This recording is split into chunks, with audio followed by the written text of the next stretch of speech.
How does the food you eat contribute to your health? Do supplements help prevent disease? For the past 25 years, the Linus Pauling Institute has served as a world-renowned research center at Oregon State University. Our mission is to promote optimal health through cutting-edge nutrition research and trusted public outreach.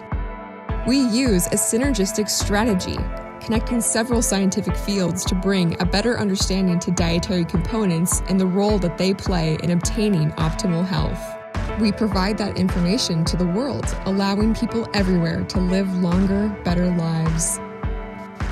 Welcome to the Linus Pauling Institute's webinar series.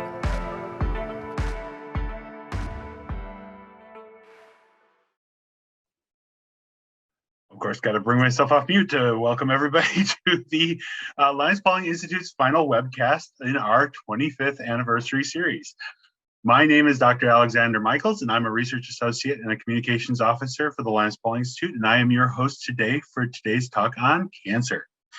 If we were to meet in person, this is where I would be asking everyone to squeeze in and fill in every seat, especially in the front row, because well, we just have a lot of people for this webinar today.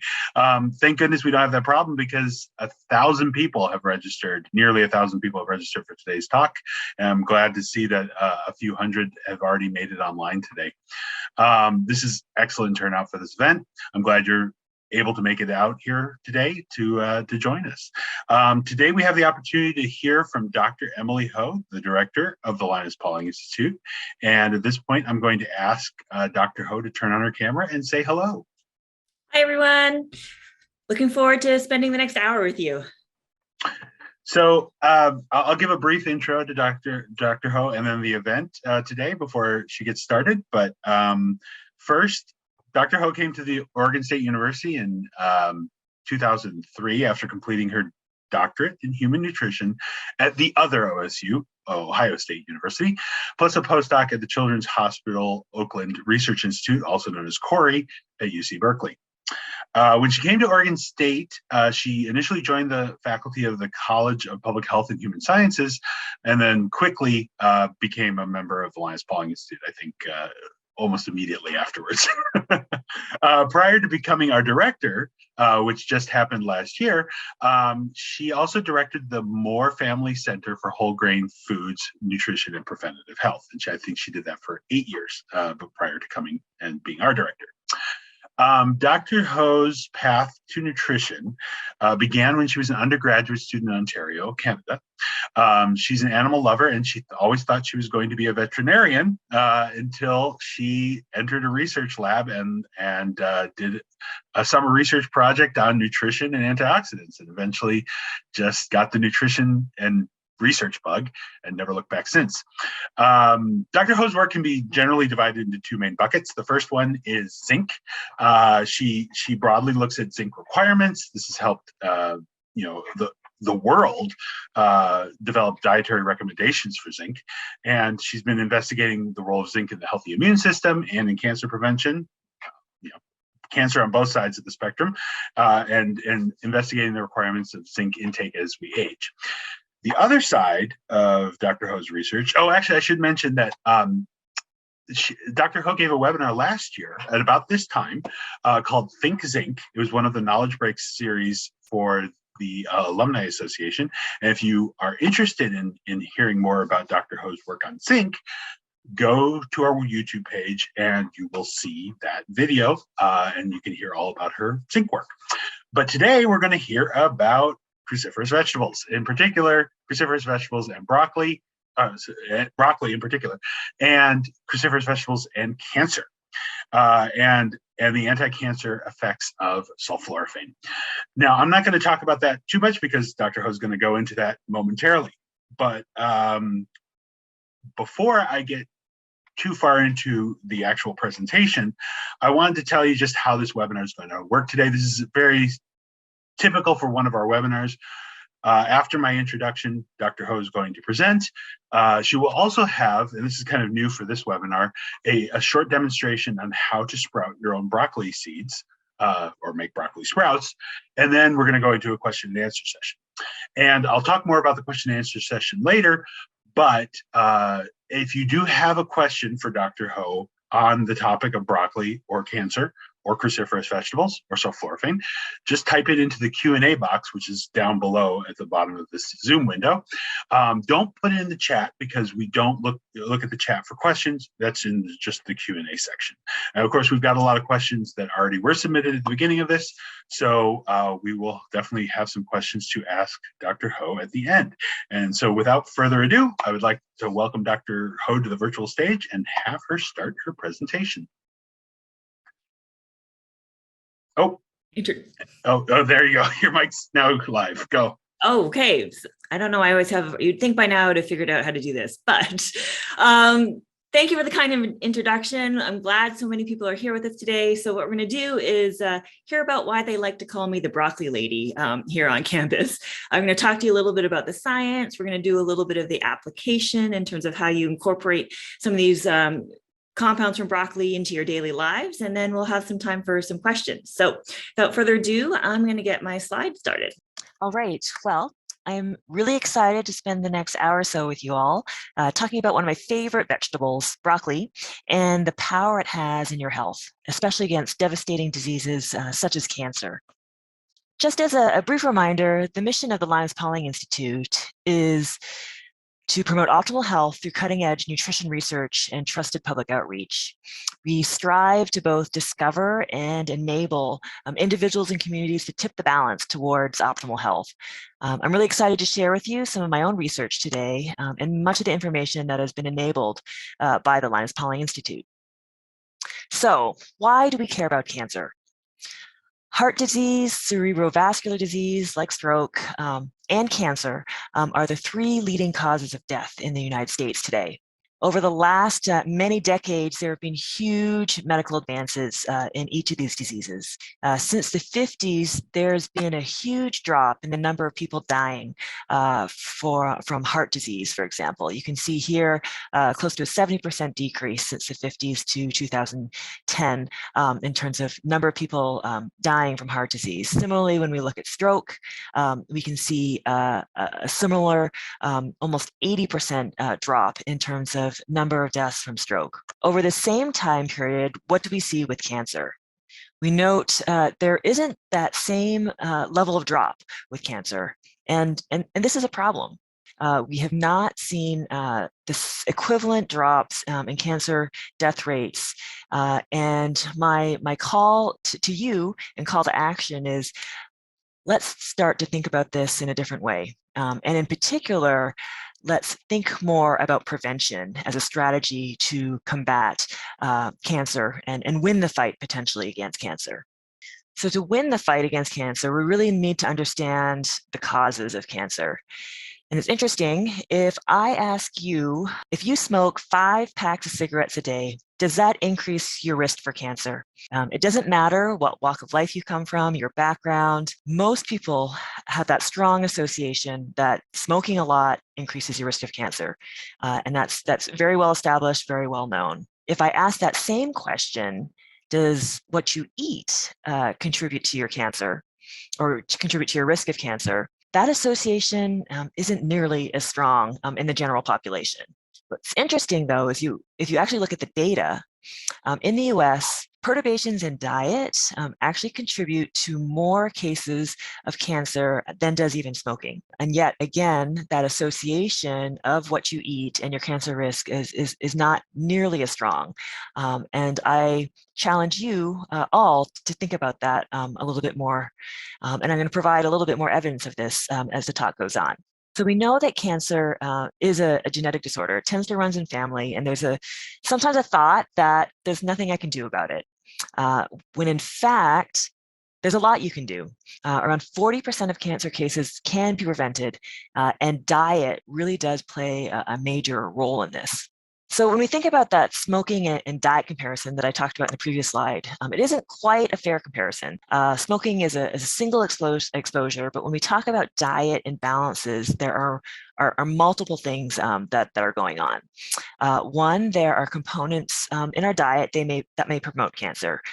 Things like red and processed meat, high consumption of processed foods and excess calories.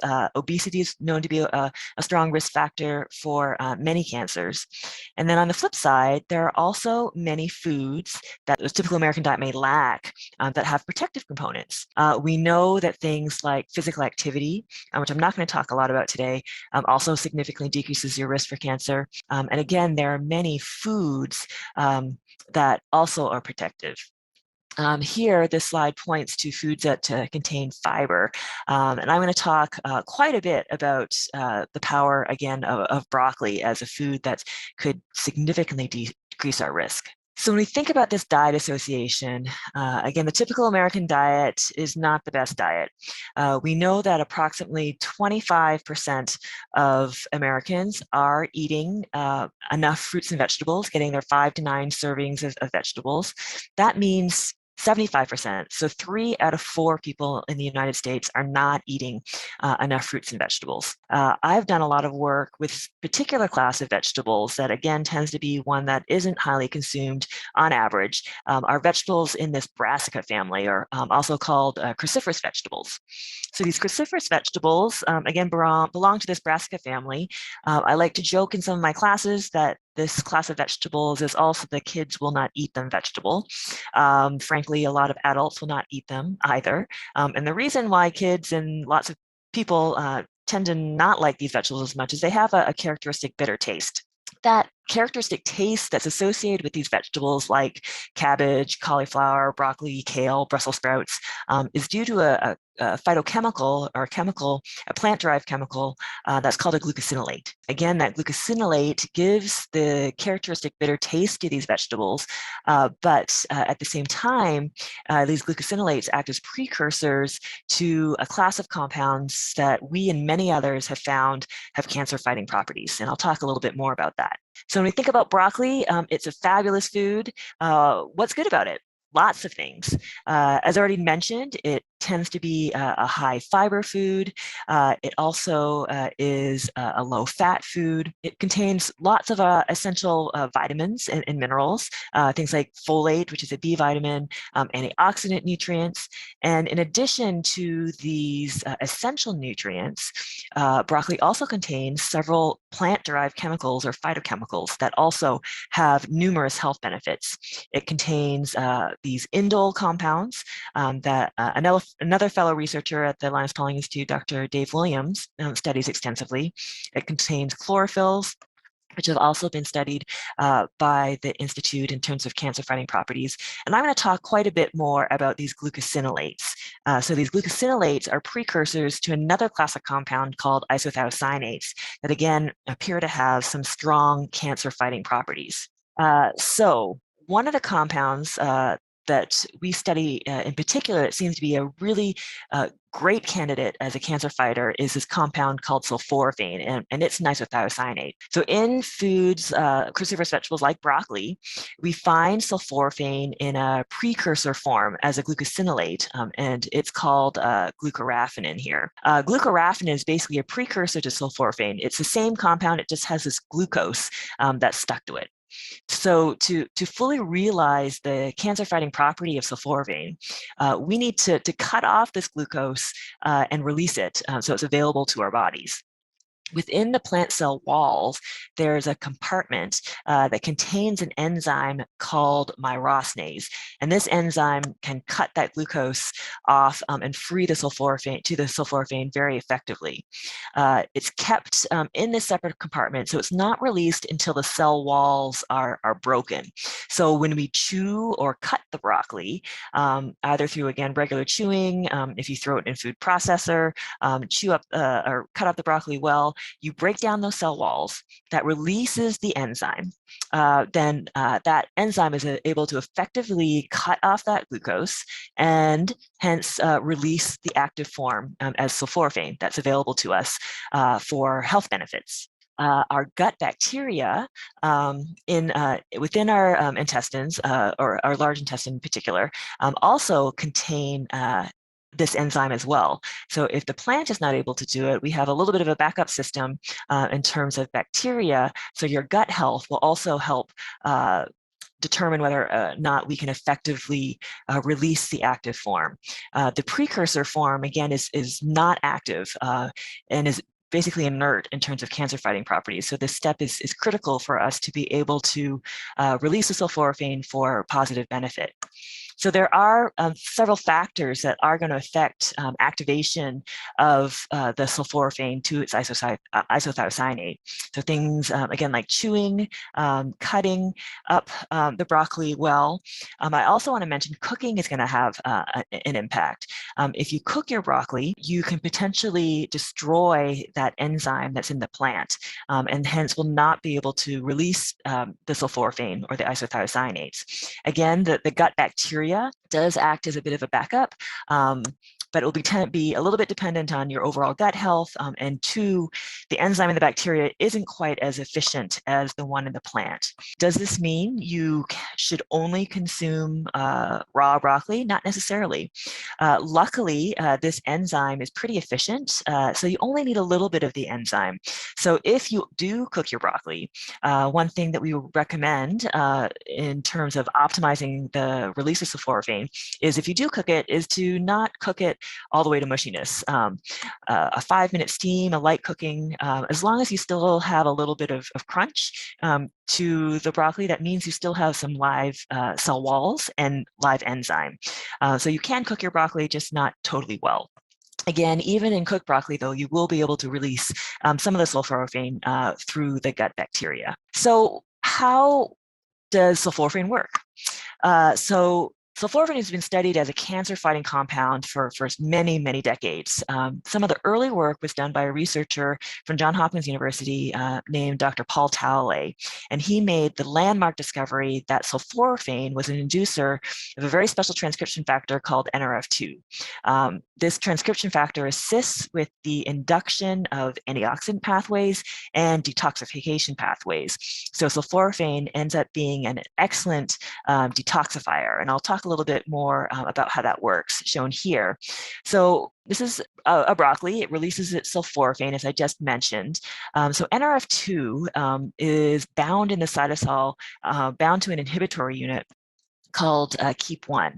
And what sulforaphane is able to do is help release this inhibitory unit from NRF2. That release then frees the NRF2 to be able to translocate to the nucleus, where it binds to things like the antioxidant response element, which then turns on genes and tells the cell to make more detoxifying agents and antioxidants to help combat against mutagens, carcinogens, other xenobiotic or damaging agents. So it's an excellent way to help rid our bodies of potential cancer-causing toxins. So we know that the development of cancer is an extremely complicated and complex process.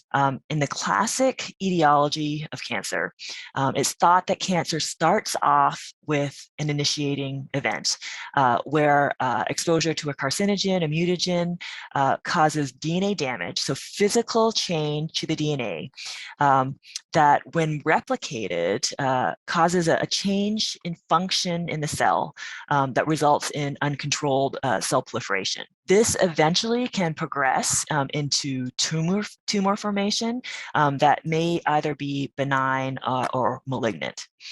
So if sulforaphane only worked via NRF2 in this detoxification pathway, it would really only be helpful in this very early of the process, and when you know you're going to be exposed to toxins. Luckily, though, sulforaphane is an excellent multitasker and appears to help stop the cancer process even in some of these later stages.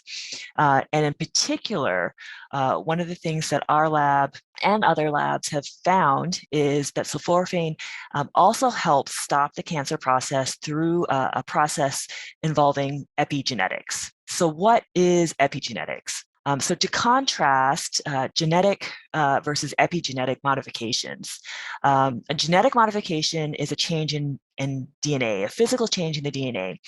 So for example, that DNA damage that we just talked about, that damage or change in the DNA causes an inability to create a protein and makes the protein non-functional. And epigenetic modification literally means outside the DNA.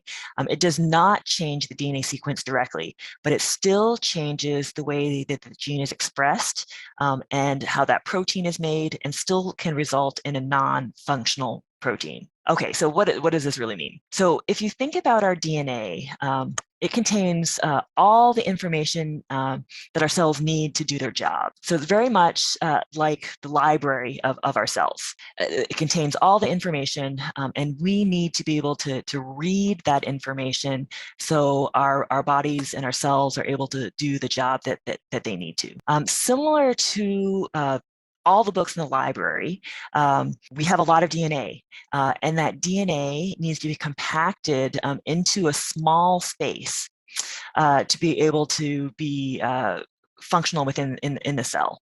If you visit our library here on campus, the Valley Library, you may notice that we have these crazy moving bookshelves that similarly help compact all the many books into a smaller space. So again, for us to be able to use the information from the DNA, we need to be able to access the books, and we need to be able to read it.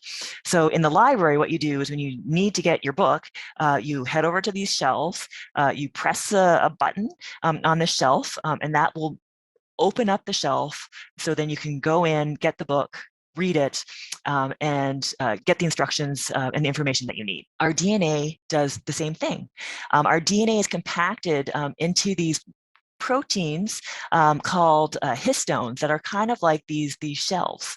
And these histones allow these very long DNA sequences to be wound around them and compacted into a small space inside our cells. So what does this mean in terms of cancer? So we used to think that cancer and the problems associated that kickstart and progress through cancer was a problem with the book. It was either the book is missing, a page is ripped out, so you can't get the information, and the cell goes crazy. We now know that sometimes it isn't a problem with the book itself, but actually it's more of a problem with the button on the shelf. And the net result is the same.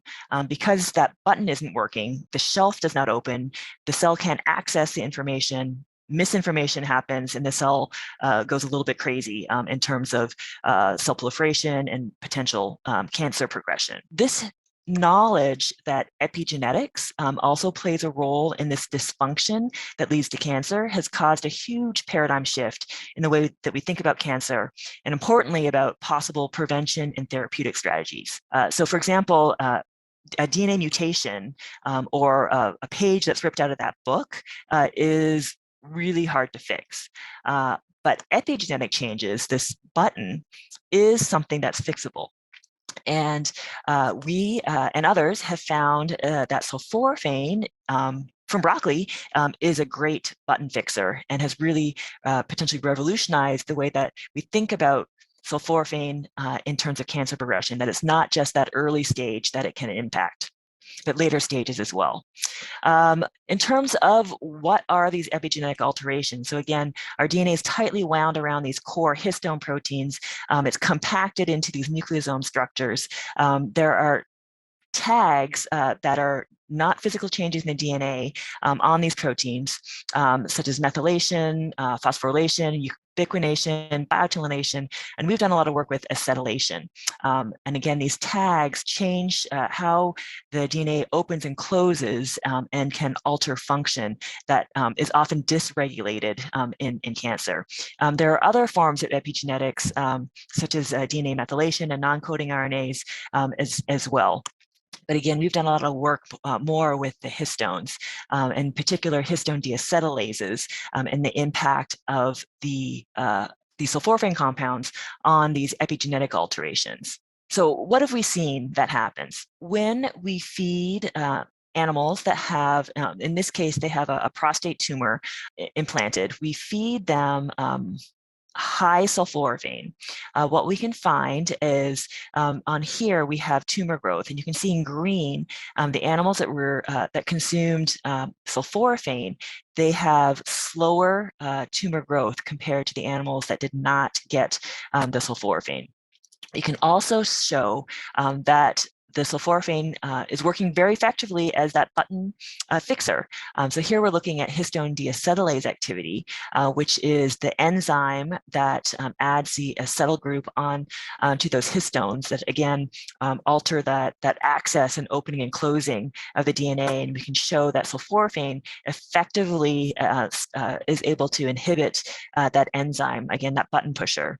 And we can see that it happens in the tumor, in the blood cells, and it's within the prostate. We can also show in a model, so in this model, we have animals that have a genetic mutation that predisposes them to developing prostate cancer. So 100% of these animals develop prostate cancer by 6 months of age.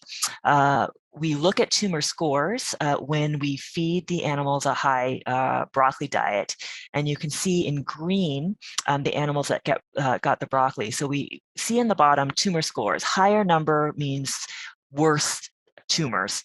And you can see that there's a progression of tumors, but the animals that got the broccoli, you can see that the scores are shifted left.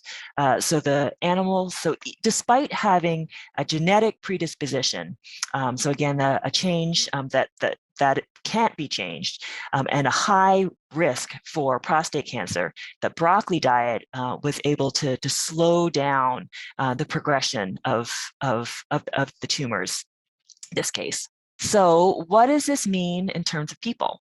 So when we look at the levels of sulforaphane and the levels of broccoli that we fed in our animal models, it was a lot of broccoli. Good news is that our plants are pretty smart, and our plants produce all of that glucosinolate that's produced, that makes that sulforaphane at the seed level, which means the seed contains all the sulforaphane potential that the whole big broccoli does. So we have done a lot of work with broccoli sprouts. So these, 3 to 6 day old sprouts contain the same amount of glucosinolate as the big grown broccoli. So on a per mass basis, it can contain up to 50 times more of the glucosinolate than a mature plant, which means in terms of potentially getting more bang for your buck, you could eat 50 cups of broccoli or a single cup of broccoli sprouts. And we've done a lot of studies looking at the effects of broccoli sprouts. In particular, we've had the fortune of collaborating with Oregon Health Science University to do a couple clinical trials. I'm going to show you data from one of our breast cancer trials where we recruited about just over 50 women. These were women that were scheduled for biopsies because of an abnormal mammogram. And prior to their biopsy surgery, were randomized to either a broccoli sprout extract supplement or a placebo. They were on these supplements for as little as 3 weeks, as much as 2 months. And we looked at histone deacetylase, so that button pushing mechanism, and some other markers of breast cancer as well. And what we found was indeed women that took the broccoli sprout extract supplement had a decrease in their histone deacetylase activity. So we were able to affect that epigenetic marker. In addition, we looked at some prognosis markers. So in this case, it's a marker called Ki67, which signals active proliferation. So again, cancer is a disorder of uncontrolled cell proliferation. So strategies to slow down that proliferation is positive in terms of slowing down cancer growth and prognosis for breast cancer. And we could also find that with the supplementation strategy, we were able to see decreases in Ki67 staining, which indicates a potential slowing down of tumor growth. And this was very exciting in terms of potential of sulforaphane in fighting against cancers such as breast cancer. We also have done some studies in prostate cancer, but I want to highlight there are numerous clinical trials with sulforaphane that are currently in process and have been completed around the world. Several in my lab, we've done a lot of work with breast and prostate cancer, but there's been a lot of work in other cancers, so lung cancer, especially in terms of mitigating smoking toxicity. So looking at both at that detoxification as well as potential later on effects, head and neck cancers, melanoma, and colon cancer as well. If you search on clinicaltrials.gov, you'll find a whole host of studies, even outside cancers as well, in terms of the potential benefits of sulforaphane. So what does this mean for you? What can you do for your cancer prevention? It's not terrible rocket science. What you can do in terms of potential strategies for cancer prevention. One, you need to stay active. Again, I haven't talked a lot about that, but staying active, preventing obesity is also a major factor. Eat your fruits and vegetables is another major thing you can do. And in particular, something that I will advocate is incorporate those cruciferous vegetables into your diet on a regular basis. Another thing that we have found is that regular consumption really is more key than just doing it once, every once in a while. And what about those of you who still say, no way, I'm not going to eat broccoli? I encourage you to try these broccoli sprouts. Just a couple broccoli sprouts, again, have a lot of power in terms of that sulforaphane potential, and they're really easy to kind of hide into sandwiches or other salads, and you still get a lot of benefit. So I'm going to show you a little bit in terms of, if you are interested in these broccoli sprouts, you can get them sometimes in the grocery stores, and they're really easy to grow at home as well. So I'm going to show you how to do that in a moment. So how do we apply the science of broccoli and sulforaphane to our daily lives? I'm going to talk to you about how you can grow your own broccoli sprouts at home for you and your family. So growing your broccoli sprouts is actually really easy. You only need a few supplies and a little bit of time. It's really quite satisfying because you go really from these broccoli seeds to 5 days later, a whole jar full of yummy broccoli sprouts. So I'm going to go over some of the things that you need and how to do it. So let's get to it. So you don't need a lot. So what you need, we grow our broccoli sprouts in a mason jar. So this is our broccoli sprout growing vessel.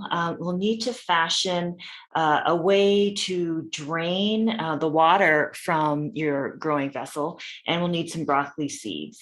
So first off, to make the draining piece, I simply get mesh stainless steel. Simply draw a circle on the size of your mason jar and cut this out. And then we're going to fix that onto our lid. You can also pre-purchase pre-made mesh grids if you want to as well. You don't have to use the stainless steel. You can use plastic ones as well, or you can even use a cheesecloth. It's just something to be able to drain the water from your seeds. So the broccoli seed I have pictured here. There's nothing terribly special about the broccoli seeds that you need to get. I do recommend trying to purchase seeds that are meant for sprouting. That tends to have slightly better yield than the seeds that are geared for growing broccoli in the soil. But you can get these at any of your local garden stores. The first thing that we need to do is clean our broccoli seeds. One of the biggest concerns with consuming broccoli sprouts or any sprouts is potential bacteria or microbial contamination. So even if your seeds are certified, I highly recommend to, just as a safe measure, sanitize and clean your seeds so they're free of any bacteria. And the way that we do this is we use very, very diluted bleach. If you're not comfortable with that, you can also use undiluted vinegar, white vinegar, apple cider vinegar, but I'm going to show you the way that we do it with the bleach. So what we do, I've already added water to our mason jar. I'm going to add 1/4 teaspoon of bleach to here. We'll just give that a bit of a mix. So it's, again, very diluted bleach solution. I have 1 tablespoon of broccoli seed that I'm going to add. If you have a larger jar, you can also use larger jar, quart, half gallon. Here's an example of a half gallon. Half gallon, I usually add 1/4 cup of seed. For the quart, I add 2 tablespoons. So we are going to take this, I'm going to give it another stir. And now we're going to let that cleaning solution do its bacteria killing. So I'm going to go ahead and set a timer for 15 minutes and let that cleaning solution do its job. So after 15 minutes have gone by, I'm going to take my lid with that screen on top, and I'm going to rinse this out really, really well. So I have a makeshift sink here. I'm going to dump out the water. I'm going to do this at least 10 times. So I recommend for about 10 minutes to constantly add more water, dump it out, add more water, swirl it around, dump it out, and do that for about 10 minutes to ensure you've got all that cleaning solution gone. When we come back, after the seeds are cleaned, the next step is to soak our seeds. And this will allow for that sprouting. So I'm going to add water back to our mason jar, about 2/3 full. And this time I'm not going to dump it. I'm just going to allow the seeds to sit. I'm going to swirl it around just to get all the seeds in there. And this is going to sit overnight in a dark place away from sunlight for 12 hours. So we're going to take that away. And then for the next few days, morning and night, what we're going to do is take this jar and rinse it out just a couple times. So again, don't need to take your lid off. Just simply dump out the water, add water back in, and then just do that a couple times. Just to rinse out the seeds. And at this point, we want the seeds to try to remain a little bit dry. So we want to now store the seeds. I like to take the jar, tap it along the little side just to spread out the seeds on the walls a little bit. And then we're going to place it on an angle in a bowl. You can purchase, sprouting kits that will help hold them at an angle, but I find just putting it in a bowl works perfectly fine. This allows this to drain over time. And we're going to do that every day, morning and night for the next few days, rinse and drain. So what we'll see over the next few days, so here are seeds that we've started. They've been sanitized and rinsed. And again, we're just going to keep them out of direct sunlight and every day rinse them twice a day. And you'll see in a couple days, we'll start to see some of our sprouts to emerge by usually around day 4, so 3 days after, you'll start to see significant sprouts. And then by day 4, you'll see quite a bit of sprouts. You can harvest them at this point if you wanted to. I tend to let them go until day 6, so 5 full days after we've prepared them, and I get a nice big full cup of broccoli sprouts. What I do afterwards is I dump the sprouts out into a bowl with some water, simply mix them around a little bit to help dissociate those seed hulls from the sprouts, throw them in a colander to drain them a little bit, and then further dry them onto a towel. These sprouts are ready to consume. You can throw them in your soups or your salads. You can also freeze them away if you don't want to consume them. The sprouts are generally good for about 3 to 5 days. Store them in the refrigerator. Again, try to keep them dry if you can. If you can't consume them in that time, you can throw them in the freezer. If you are going to use those frozen sprouts, so that appears to retain that active enzyme, that myrosinase that we've been talking about, but you do want to use those frozen sprouts right away.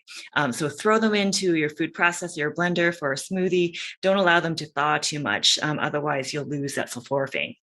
So I hope you can try this at home and you enjoy your broccoli sprouts. So I hope you enjoyed that. We have created a guide in terms of a document that goes through that process of growing your broccoli sprouts.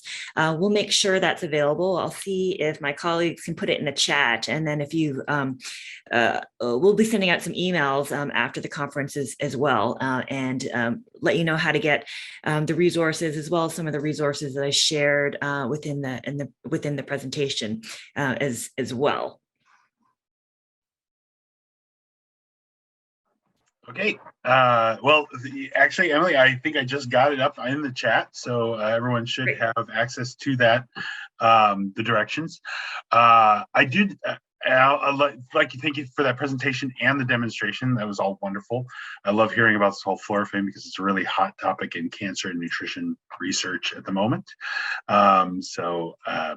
And that's not just because broccoli sprouts taste a little spicy. Actually, that's one thing I was going to mention to you, but I'll get to that in just a second. So now we're going to move on to our question and answer session. But before I do so, I noticed that a couple of people have their hands up. We prefer that if anyone who has their hand up and wants to ask a question to put it in the Q&A section and not in, we have no other way of addressing your hands being up. The chat, unfortunately, is not working in this scenario. So just put your comment, even if it's a comment, put it in the Q&A section. If there's nothing that we can address, or if you can't access the Q&A section for some reason, you can always send us an email and we can address it after the webinar is over. So I'm gonna, as people continue to write in questions, and this is a good time to enter all your questions in the Q&A. I'm going to go over some ground rules. The Linus Pauling Institute is not a medical institution, so we're not going to be talking about specific medical issues. We can't give any recommendations for a disease or a specific cancer that you have, for example. So all the recommendations that we give are going to be very general, and all the questions that we're going to address are kind of general in that regard. I mean, we can't address all the specific medical needs without, we're not physicians. Let's just put it that way. We're also not going to be fielding any questions that are off topic. You can email us those questions, but if there's anything not relevant to the topic of cancer, cruciferous vegetables, sulforaphane, broccoli, we're not going to be touching it today. I know that a lot of people send us questions on vitamin C, which is a very popular topic for the Linus Pauling Institute. You can go ahead and send them all to me, and I will address them after the webinar is over. That said, let's get on to the Q&A section. And I think what I'm going to start with is a couple questions about broccoli sprouts. The first one that I was interested in knowing is, and this is just kind of going over your procedure that you went through, Emily. Why do you wash the broccoli sprouts every day? Yeah, so the washing does help with especially the one thing that's as you go, you can get mold in your broccoli sprouts as well. So the washing does help kind of mitigate that washing with the drying. I also see some questions in terms of that sanitization process with the vinegar. Same procedure with the vinegar. So the vinegar is undiluted. You put it in that jar, almost a full. You just want to make sure you cover all the seeds. Still let it soak for about 15 minutes.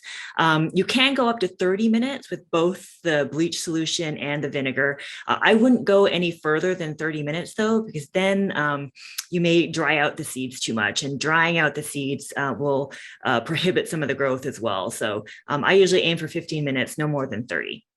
Okay, so straight vinegar as much as it needs to cover the seeds, or as much as you would have for the bleach solution, and then drain it 15 minutes. Okay, so yeah, definitely don't dilute your vinegar, because that would dilute the acid content and make it less effective.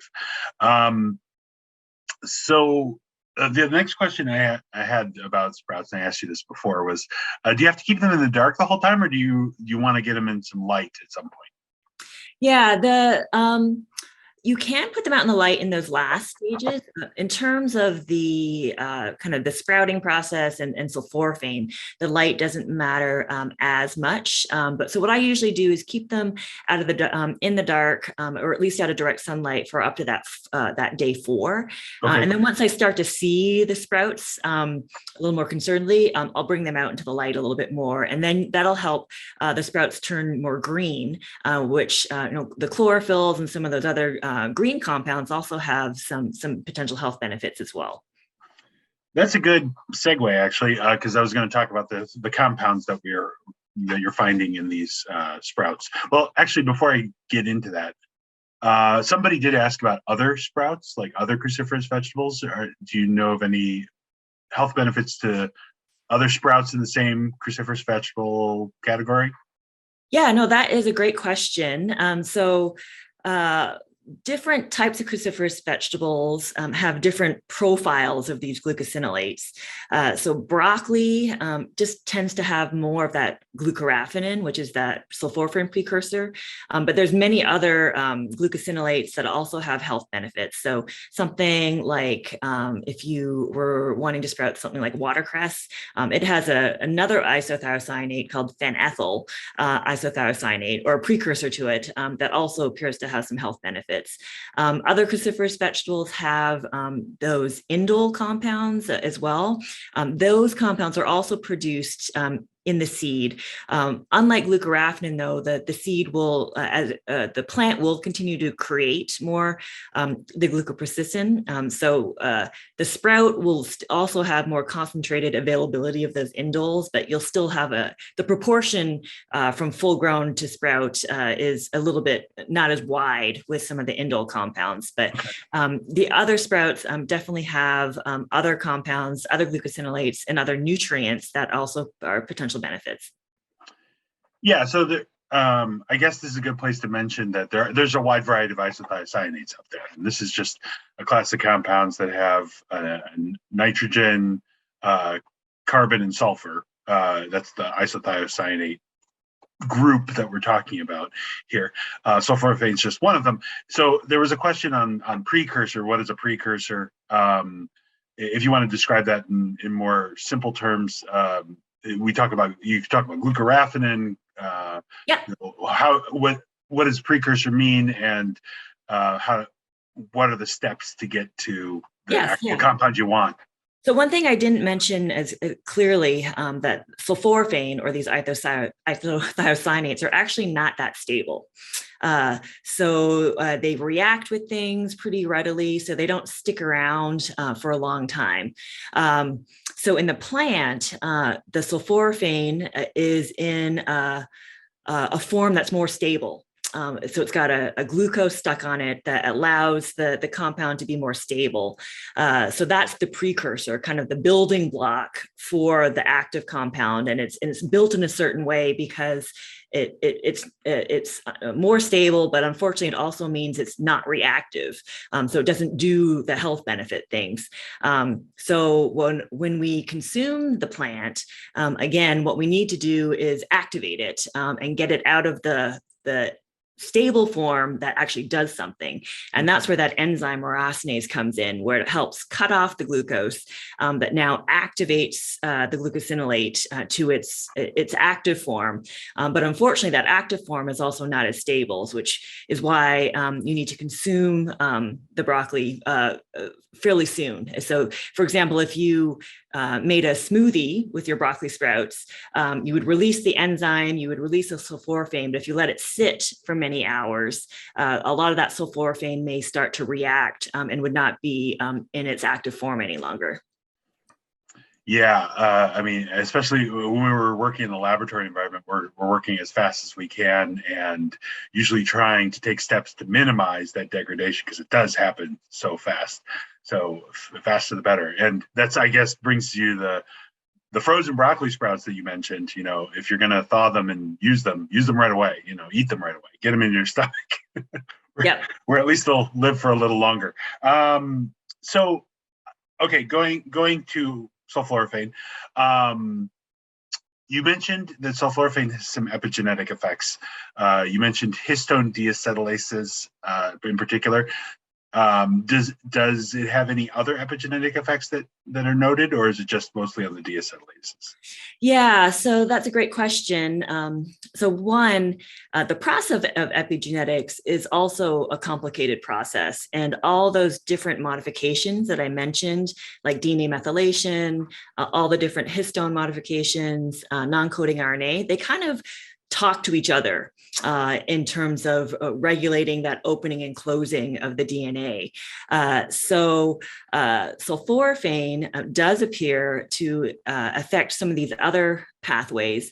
It's unclear if it's a direct effect or more of a consequence of some of that crosstalk. But the bottom line is a lot of those other epigenetic alterations also make an impact, and which is one reason why not just thinking of sulforaphane, eating a full diet with many different compounds also may hit some of those other pathways that may be of benefit in terms of synergistically keeping your cells in control. Yeah, there's actually a comment in one of the questions about eating turmeric, EGCG, and other phytochemicals mixed in with sulforaphane precursors to try to get benefits from all of those, and they all could be affecting different epigenetic pathways in cancer. Let me ask about long-term effects. Do you see any harm in consuming broccoli or broccoli sprouts long-term? So far, at least from our food sources, there doesn't seem to be any long-term side effects or impacts. We do have to, I guess, think about, well, one thing I mentioned in my presentation, that regular consumption does seem to trump high dose, but very, very occasionally. In our studies, we have used a lot about a cup of broccoli sprouts, which is a pretty decent amount of sulforaphane to eat a full cup of broccoli sprouts every single day. So far, we haven't seen any ill side effects in either our clinical trials or even in our more short-term, both short-term and long-term trials. But it's something that we also, though, we just don't know. When we do these clinical trials, we try to do the what we think will work the best, and we haven't titrated down in terms of, do we actually need that amount? We can show in some of our other studies that just look at cruciferous vegetable intake, again, regular cruciferous vegetable intake on the order of just a cup of regular cruciferous vegetables seems to be associated in breast cancer patients with that decreased Ki-67, that cell proliferation marker as well. So it's not just the women that ate the high dose supplement, but just women who also regularly ate cruciferous vegetables on a daily basis also seem to have that prognosis marker dampened compared to women who had no cruciferous vegetable in their diet. Okay, so I guess what you're saying is, yet long-term effects don't seem to be there with food. And it doesn't seem to be massive quantities that are needed. I mean, you don't necessarily need to take this in a supplement form. It seems like you can get plenty, if you want to call it that, from food. Yeah, and I will also point out in terms of potential side effects. I mean, there are some cases where too much sulforaphane or too much broccoli, especially at a supplemental level, may be more dangerous, especially if you're taking a lot of medications. Yes. Because of the NRF2. So what NRF2 does is induce these detoxification pathways and these antioxidant pathways, and things like chemotherapeutics, they work by producing oxidants. So there may be some yin and yang, I guess, or antagonism that you might have to be worried about. There's also concern, there's a compound, these isothiocyanates also act as what are called goitrogens, which is a big long name for something that interacts with iodine. Iodine is an essential nutrient that we need to build thyroid hormones. So when you're iodine deficient, you may impair your thyroid hormone function. At this point, even at these high doses, we have not seen any impairment of thyroid function with isothiocyanates, but there may be subpopulations, especially those that have thyroid conditions that may need to be cautious. Yeah, those are definitely good tips. I think we definitely need to caution people who've got pre-existing conditions, especially if they're under drug treatment therapy, as you mentioned. NRF2 may not be a great thing, just depending. What was the question I was going to ask? There's several about preparation. I'll get into some of those in just a second. Let's talk about, so you need myrosinase and you need glucoraphanin together. So can you have the broccoli as a source of glucoraphanin and add another source of myrosinase? I mean, besides what might be in your gut, is there other ways of like getting some myrosinase injection in there? Oh, yeah, no, that's a great question. So there are other vegetables and plants that also have active myrosinase as well. If you cook your broccoli really well and you're worried about not having a myrosinase, things like consuming along with your broccoli radish family, so things like daikon, that has active myrosinase in it. Mustard seed in particular also has myrosinase. So there's been studies that have done by just sprinkling ground mustard seed onto your broccoli. I'm not sure in terms of ground mustards that are pre-prepared how active that enzyme would be, but there's definitely been work with the mustard powder that shows that activates the myrosinase quite efficiently and helps release the sulforaphane. Yeah, the good news is in most cases, except for cooking, the myrosinase is pretty stable, right? Right. It stands up to freezing. You can stand up to drying maybe a little bit. So a lot of the supplements that you purchase, they're either derived from the broccoli seed and or a freeze-dried, broccoli product. Okay. In those cases, the supplements are often myrosinase inactive, but a lot of the supplement companies, if you look on the label, try to add another component like mustard or something else to add back the myrosinase. So you have to look at that a little bit when you're looking at your supplements. So the broccoli, most of the sulforaphane, from what I understood, or the glucoraphanin is present in the florets, the little flower. Not the sprouts, but the mature plant. Is it present in leaves? I mean, can you get it from other parts of the broccoli, stems, leaves? Yeah, it actually is distributed pretty uniformly through the plant. Oh, okay. So you eat the whole sprout. If you eat I often buy prepared salads that have the stalk that's mostly ground up like a coleslaw, and it's a fine source as well. And I mean, I think there's other forms of the broccoli family. We talk about broccoli as the commercial broccoli that we buy in the grocery store in the United States, but of course there's broccolini, broccoli rabe. I think we're pretty much talking about the same thing regardless. I mean, there's little differences in maybe the amount of glucoraphanin present in all cruciferous vegetables, but there's going to be some. Yes. So even in the broccoli family, depending on the seed and in the growing condition, the amount of sulforaphane or glucoraphanin precursor can vary quite a bit. But in other food products, other cruciferous vegetables, there is also glucoraphanin, and it's just largely in smaller overall proportions than in broccoli, but you'll still get it from other cruciferous vegetables. Well, I didn't realize the time. We actually have to close things up. People are starting to leave. So there was lots of questions. I'm sorry I couldn't get to them all. I think there's lots of questions about preparations and the effects, but I think we're gonna have to call it here. And so I'd like to thank everyone for coming out today.